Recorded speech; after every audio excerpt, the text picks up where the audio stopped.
everyone. Today we are learn chapter number 14 and the title is factorization.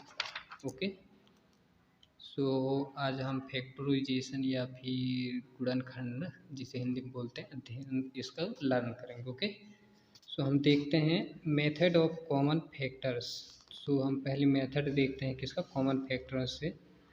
तो we begin with a simple example.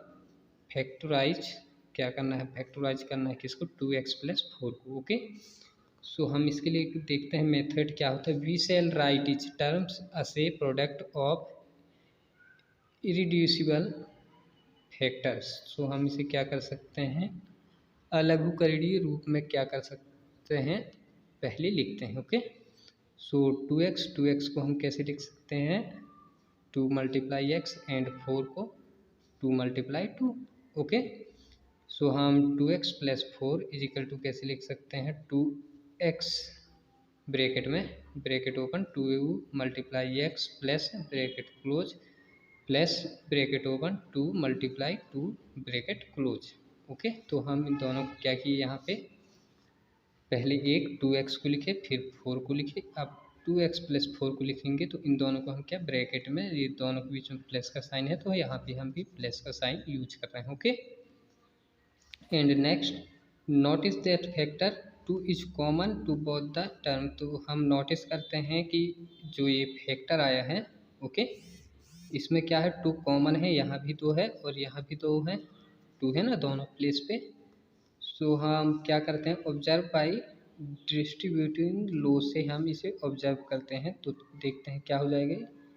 हम यहाँ से क्या कर रहे हैं, 2 को इसे कैसे और लिख सकते हैं, 2 × x+4 मतलब इतना ही होगा ना, 2x और 2 2 जा 4. तो ये क्या हुआ, 2x+4. ओके, = हम इसे एक बार क्या कर रहे हैं, नीचे लिख रहे हैं 2 × x प्लस 2 × 2. तो हम इसे 2x+4 कर दिए मल्टीप्लाई करके. ओके, और यहाँ पे जो हमारा क्या था, 2 कॉमन था. ओके, तो हम 2 को बाहर किए तो क्या हो गया, x+2 = क्या हो गया, 2x+2. यहाँ से मल्टीप्लाई साइन को हटा भी देंगे, अगर ब्रैकेट में है तो इनके बीच में क्या हो रहा है, मल्टीप्लाई हो रहा है इसका किससे, x के साथ भी और 2 के साथ भी, ये याद रखना है. ओके, सो दैट्स द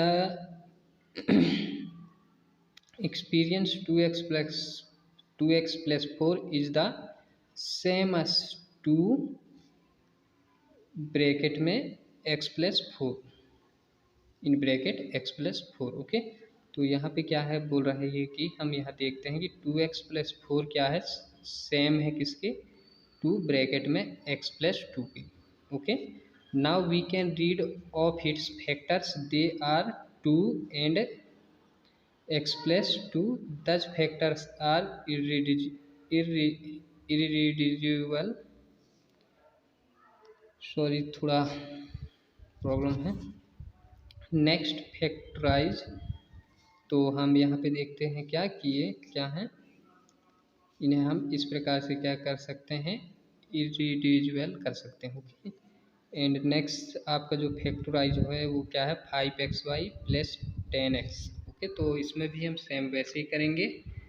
तो पहले क्या करेंगे, हम इरिड्यूसिबल फैक्टर करेंगे किसको किसको, 5x एंड 10x को, सॉरी 5xy को और 10x को. तो 5xy को किए तो 5, तो 5 ही रहेगा, ये तो इरिड्यूसिबल नहीं होगा ना. तो 5 × x × y. ओके, एंड 10 को हम इरिड्यूसिबल कर सकते हैं कैसे, 2 × 5. तो 2 × 5 करेंगे कितना आएगा, 10 ही आएगा. तो 2 × 5 × x है तो x. अब यहाँ पे हम ऑब्जर्व करते हैं इसे. ओके, तो हम देखते हैं कि that 2 terms have 5 and x common factor. तो यहाँ पर हम देखते हैं कि यहाँ जो है ये 5 है और जो x है वो क्या है, कॉमन फैक्टर है. तो हम क्या लिखेंगे, 5xy + 10 = एक बार हम इसे क्या कर लिए, पहले प्लस का साइन लगा लिए दोनों में. अब यहाँ 5x है और यहाँ भी 5 और x क्या है, कॉमन है. तो ये 5x × y 5x × यहाँ से 2. Okay, we combine the two terms using the distributive law. तो हम कंबाइन करेंगे क्या, टू टर्म्स को डिस्ट्रीब्यूटिव लॉ का सहायता से। सो हम देखते हैं 5x multiply Y plus 5x multiply 2। तो हम ये जो यहाँ पे कॉमन है 5x एंड 5x, इसे हम बाहर कर लिए। ओके, 5x हुआ multiply x plus y. Okay, therefore तो फिर क्या होगा, 5x प्लस 10x इक्वल होगा किसका, 5x और y प्लस 2 के। This is the desired factor from. तो ये क्या होगा, हमारा जो डिजायर्ड फैक्टर होगा वो होगा, मतलब कि क्या है, 5x वाई प्लस 10x को हम और कैसे लिख सकते हैं, 5x ब्रैकेट में y प्लस 2 भी राइट कर सकते हैं। तो यही हमें ये मेथड है हमें फैक्टर को डिजाइड करने को। ओके, देखते हैं इसका एक एग्जांपल और।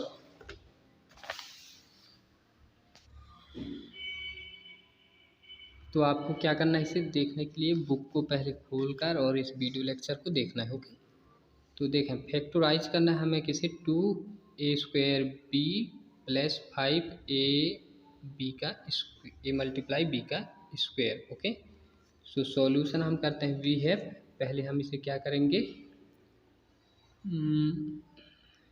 रिड्यूसिबल करेंगे। ओके, तो क्या हो जाएगा, 5 तो ये 12 है, 12 क्या, 12 को हम और कैसे राइटिंग कर सकते हैं, 2 मल्टीप्लाई 2 मल्टीप्लाई 3। तो 2 2 जा 4 और 4 3 जा 12। ओके, तो we can write it. Okay, और ए को हम A multiply A and B को B. Okay, and 15 A B का स्क्वायर है, तो हम 15 को कैसे 3 मल्टीप्लाई 5 भी राइट कर सकते हैं। तो 3 मल्टीप्लाई 5 मल्टीप्लाई 1 ए है तो ए और 2 बी है तो 2 टाइम बी। ओके, अब देखेंगे द टू टर्म हैव, इसमें जो कॉमन है वो कौन कौन से हैं। ठीक, the two term have 3 S common factor है। तो इसमें कॉमन फैक्टर कौन है, देखें, इसमें भी 3 है, इसमें भी 3 है, कॉमन फैक्टर हुआ। इसमें भी ए है, इसमें भी है, ये भी कॉमन फैक्टर हुआ। इसमें भी बी है, इसमें भी बी है। तो ये क्या है, 3 इसमें कॉमन फैक्टर हैं।